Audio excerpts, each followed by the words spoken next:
जय श्री कृष्णा। जय श्री कृष्णा।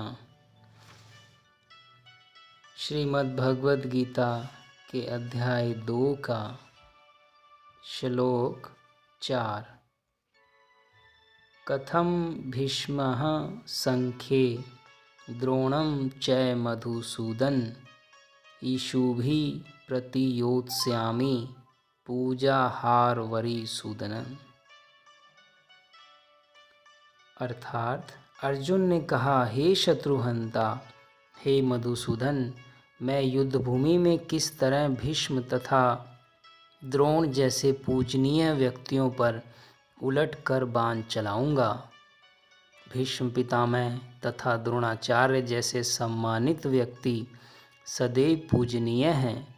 यदि वे आक्रमण भी करें तो उन पर पलटकर आक्रमण नहीं करना चाहिए। यह सामान्य शिष्टाचार है कि गुरुजनों से वाग युद्ध भी न किया जाए। यहाँ तक कि यदि कभी वे रुक्ष व्यवहार करें तो भी उनके साथ रुक्ष व्यवहार न किया जाए। तो फिर भला अर्जुन उन पर बाण कैसे छोड़ सकता था? क्या कृष्ण कभी अपने पितामह नाना उग्रसेन या अपने आचार्य सांदीपनि मुनि पर हाथ चला सकते थे? अर्जुन ने कृष्ण के समक्ष यही कुछ तर्क प्रस्तुत किए। श्लोक 5। गुरु नहत्वा हि महानुभावन श्रेयो भोक्तुं भैक्ष्यं पिह लोके हत्वार्थ कामास्तु गुरु निहेम भुज्य भोग रुधिरी प्रागिंधानम। ऐसे महापुरुषों को जो मेरे गुरु हैं, उन्हें मारकर जीने की अपेक्षा इस संसार में भीख मांगकर खाना अच्छा है। भले ही सांसारिक लाभ के इच्छुक हों, किंतु हैं तो गुरुजन ही। यदि उनका वध होता है तो हमारे द्वारा भोग्य प्रत्येक वस्तु उनके रक्त से सनी होगी। शास्त्रों के अनुसार ऐसा गुरु जो निध कर्म में रत हो और जो विवेक शून्य हो, त्याज्य है। दुर्योधन से अधिक सहायता लेने के कारण भीष्म तथा द्रोण उसका पक्ष लेने के लिए बाध्य थे। यद्यपि केवल आर्थिक लाभ से ऐसा करना उनके लिए उचित न था। ऐसी दशा में वो आचार्यों का सम्मान खो बैठे थे। किंतु अर्जुन सोचता है कि इतने पर भी वे उसके गुरुजन हैं, अतः उनका वध करके भौतिक लाभों का भोग करने का अर्थ होगा रक्त से सने अवशेषों का भोग।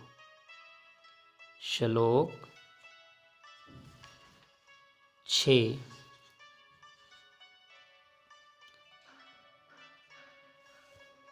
न चेत्यंधि कतर्यो गरियो यथा जमे यदि वा नो जेयु यानेव हत्वन जिजीविषामं स्ते विस्थाता प्रमुखे धार्तराष्ट्रा। अर्थात हम यह भी नहीं जानते कि हमारे लिए क्या श्रेष्ठ है, उनको जीतना या उनके द्वारा जीते जाना। यदि हम धृतराष्ट्र के पुत्रों का वध कर देते हैं तो हमें जीवित रहने की आवश्यकता नहीं है। फिर भी वे युद्धभूमि में हमारे समक्ष खड़े हैं।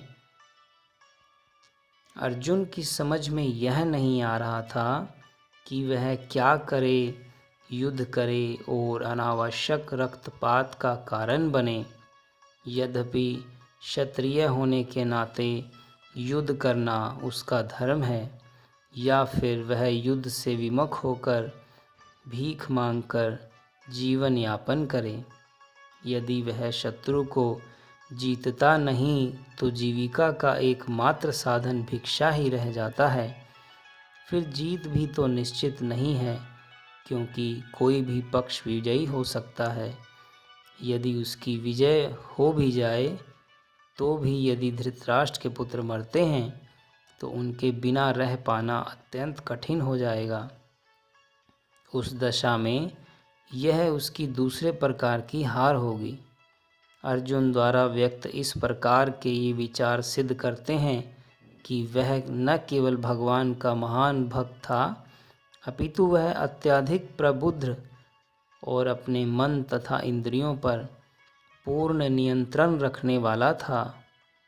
राज परिवार में जन्म लेकर भी भिक्षा द्वारा जीवित रहने की इच्छा उसकी वृत्ति का दूसरा लक्षण है। ये सारे गुण तथा अपने आध्यात्मिक गुरु श्री कृष्ण के उपदेशों में उसकी श्रद्धा, ये सब मिलकर सूचित करते हैं कि वह सचमुच पुण्यात्मा था। इस तरह यह निष्कर्ष निकाला कि अर्जुन मुक्ति के सर्वथा योग्य था। जब तक इंद्रियां संयमित न हो, ज्ञान के पद तक उठ पाना कठिन है और बिना ज्ञान तथा भक्ति के मुक्ति नहीं होती।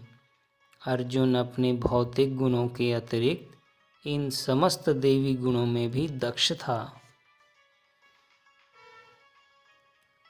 कार्पण्य दोषोपहत स्वभावा पृच्छामि तवा धर्म समूढ़चेता यच्छे शयानिस्त्रम बुहे तन्मे शिष्येस्तः शाधिमा त्वां प्रपन्नम। अर्थात जब मैं अपनी कृपण दुर्बलता के कारण अपना कर्तव्य भूल गया हूँ और सारा धैर्य खो चुका हूँ, ऐसी अवस्था में मैं आपसे पूछ रहा हूँ कि जो मेरे लिए श्रेयस्कर है वो उसे निश्चित रूप से बताएं। मैं आपका शिष्य हूँ और आपका शरणागत हूँ, कृपया मुझे उपदेश दें।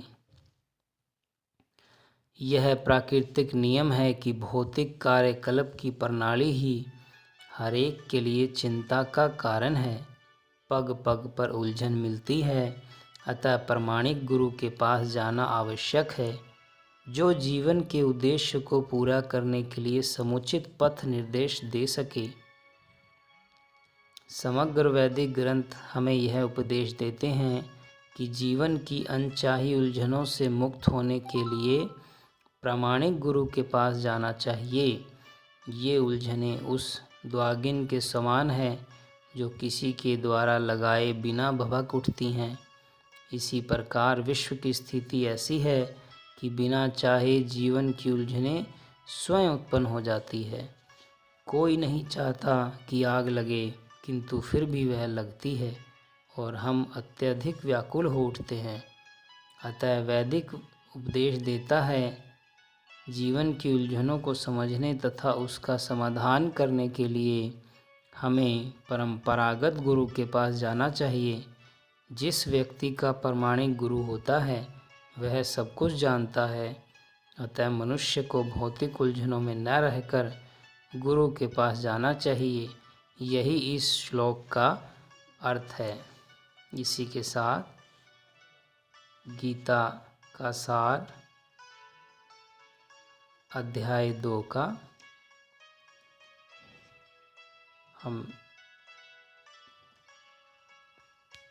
विराम लेते हैं और अब अगले भाग में गीता के सार का बताएंगे।